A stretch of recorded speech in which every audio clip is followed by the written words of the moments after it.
කොළපාට ගහකොළ ඇති පුදබිම මතින් දැවැන්ත හස්තියකුමෙන් නැගී සිටිනා පබ්බත පහකි.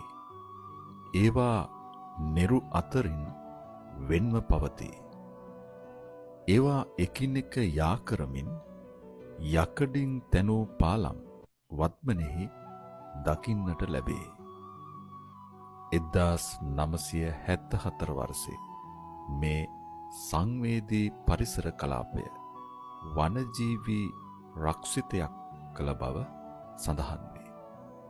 අම්පාර සේනානායක සමුද්‍රයේ ජල පෝෂක කලාපයක් ලෙසද මෙය හඳුන්වා දිය හැකිය. ඈත සිට බලන්නෙකුට මේ පර්වතය දිස්වනුයේ සැතපෙන පුදුරුවක් ලෙසටය. එනිසා බුද්ධංගල ලෙස විවහාර වූ බව කියවේ. බෞද්ධ නටබුන් ඇති ගල්කුල යන්න අර්ථයෙන්ද බුද්ධංගල යන නම් ලද්දේයයි කියනු ලැබේ.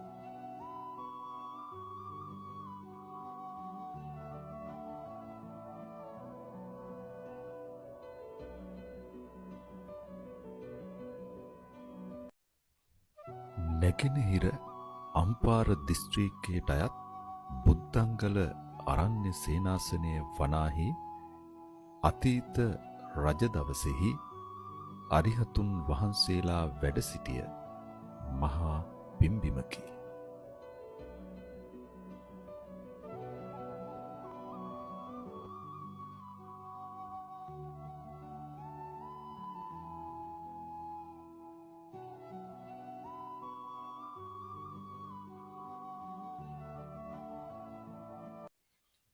දසක ගණනක් මේ මනරම් පිංකෙත මිනිස් පා පහසක් නොලත්තේ බෙදුම්වාදී කොටි ත්‍රස්තවාදී නිසාවෙනි.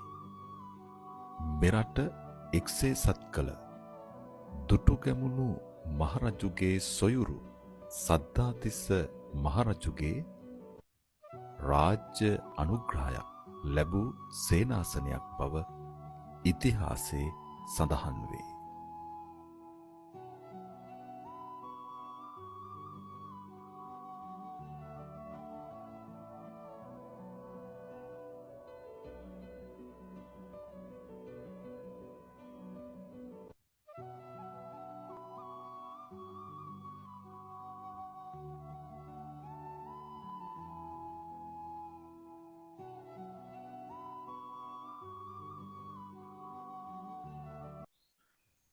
අඩි 160ක් දිගින් යුතු මෙහි ඇති ලෙන විශේෂිත ලෙස දැක්විය හැකිය. අක්කර දහස් ගාණක් ඈතට විහිදී යන ගහකොළ වලින් ගහණය වන්නා වූ රමණීය සිත් ඇද බැඳ තබන්නා වූ මනරම් පරිසරයක් මෙහි දකින්නට ලැබේ. ගිරි සිකර අතරෙහි ඇති මේ රමණීය පොකුණු මේ බිමට එක්කොට ඇත්තේ මනස්කාන්ත දර්ශනයකි. මෙම බිමෙහි අභිනවයෙන් ඉදිකොට ඇති සමාධි බුද්ධ ප්‍රතිමා වහන්සේ දිස්ත්‍රික්ක 3කට මනා ලෙස දිස්වේ.